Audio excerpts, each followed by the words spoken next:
Hello friends, आप देख रहे हैं जीके वाला यूट्यूब चैनल। इस वीडियो में जनरल नॉलेज के कुछ महत्वपूर्ण प्रश्नों को कवर करेंगे। सभी क्वेश्चन इंपॉर्टेंट है, तो बस वीडियो आपने एंड तक देखनी है और क्वेश्चन अच्छे लगे तो चैनल को सब्सक्राइब जरूर कर लीजिएगा। क्वेश्चन है, चंद्रगुप्त के शासन विस्तार में किसने मुख्य रूप से मदद की थी? चंद्रगुप्त मौर्य वंश के संस्थापक चंद्रगुप्त मौर्य इनका पूरा नाम है और इनके शासन विस्तार में इनकी जो मुख्य रूप से मदद की थी वो चाणक्य ने की थी। इनको हम दो अन्य नाम से जानते हैं, कौटिल्य या विष्णुगुप्त। और इनका समय मैं आपको बता देता हूँ, 376 ईसा पूर्व से लेकर 283 ईसा पूर्व इनका ये समय है, याद रखिएगा। और इनका जन्म हुआ था तक्षशिला, पाकिस्तान में है जो फिलहाल, ठीक है। तो चंद्रगुप्त मौर्य के शासन विस्तार में चाणक्य ने चंद्रगुप्त मौर्य की मदद की थी, तो ऑप्शन सी सही आंसर हो जाएगा। नेक्स्ट क्वेश्चन, सांची किस कला व मूर्ति कला का निरूपण करता है? देखिए, सांची के स्तूप ये मिलते हैं बौद्ध धर्म से संबंधित हैं, ठीक है। तो ऑप्शन बी सही आंसर हो जाएगा। सांची ये एमपी में पड़ता है, एमपी के यानी मध्य प्रदेश के रायसेन जिले में, याद रखिएगा, रायसेन जिले में सांची के स्तूप है। और इनको बनवाया था अशोक ने, याद रखिएगा, अशोक ने बनवाया था 3री शताब्दी ईसा पूर्व में, ठीक है फ्रेंड्स। तो याद रखिएगा, 3री शताब्दी ईसा पूर्व में बनवाए गए थे अशोक के द्वारा। और आपने एक और पढ़ा होगा भीमबेटका की गुफा, वो भी आपकी रायसेन जिले में है, ठीक है, याद रखिएगा, इंपॉर्टेंट है। भीमबेटका की गुफा किस जिले में है? तो मध्य प्रदेश के रायसेन जिले में है। नेक्स्ट क्वेश्चन है, प्राचीन भारत का वह प्रसिद्ध शासक जिसने अपने जीवन के अंतिम दिनों में जैन धर्म अपनाया था? देखिए फ्रेंड्स, जैन धर्म अपनाया था अपने जीवन में चंद्रगुप्त मौर्य ने, तो ऑप्शन ए सही आंसर हो जाएगा, चंद्रगुप्त मौर्य। और जैन धर्म अपनाने के बाद ये श्रवण बेलगोला में चले गए थे तपस्या के लिए, ठीक है, याद रखेगा।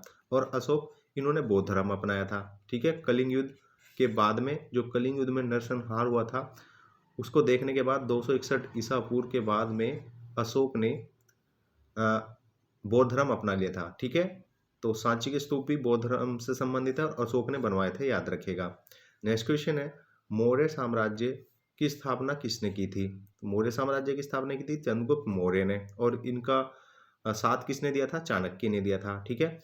देखिए, मौर्य साम्राज्य से पहले मगध साम्राज्य था, याद रखिएगा। और मगध साम्राज्य में भी शासन किसका था? जो नंद वंश था उसका शासन था। नंद वंश के अंतिम शासक थे घनानंद, ठीक है। घनानंद को हराने के बाद में मौर्य साम्राज्य की स्थापना की थी चंद्रगुप्त मौर्य ने, याद रखिएगा, चाणक्य की सहायता से। नेक्स्ट क्वेश्चन है, मौर्य साम्राज्य में प्रचलित मुद्रा का नाम क्या था?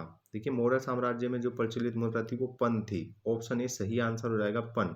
और इसका उल्लेख मिलता है चाणक्य की, सॉरी, कौटिल्य की जो पुस्तक है, चाणक्य की जो पुस्तक है अर्थशास्त्र, उसमें इस पन पुस्तक का उल्लेख मिलता है, याद रखिएगा। नेक्स्ट क्वेश्चन है, निम्नलिखित में से कौन मौर्य वंश का शासक नहीं है?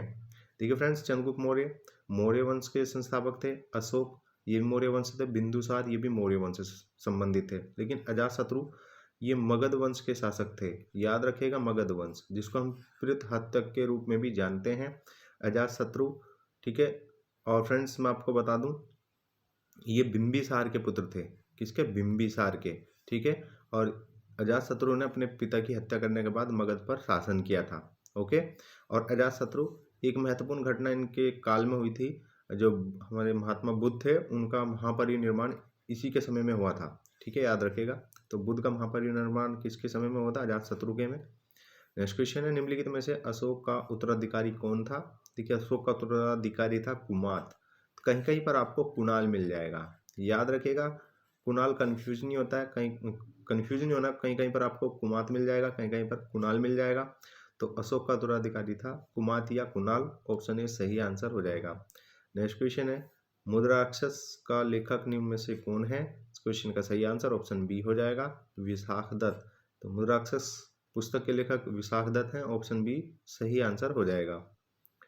नेक्स्ट क्वेश्चन है, विशाख दत्त के प्राचीन भारतीय नाटक मुद्राक्षस की विषय वस्तु है, यानी इसमें किस चीज का उल्लेख दिया गया है? देखिए, इसमें उल्लेख दिया गया है जो चंद्रगुप्त मौर्य थे उनके समय में राज दरबार की दुर्भिसंधियों के बारे में इसमें बताया गया है, तो ऑप्शन डी इस क्वेश्चन का सही आंसर हो जाएगा।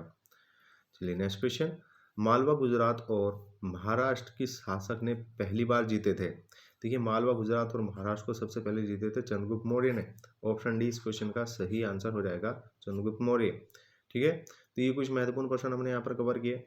सभी इंपॉर्टेंट थे। तो वीडियो ज़्यादा लंबी नहीं है, तो बस वीडियो आपने एंड तक देखनी है और चैनल को सब्सक्राइब ज़रूर कर लीजिएगा।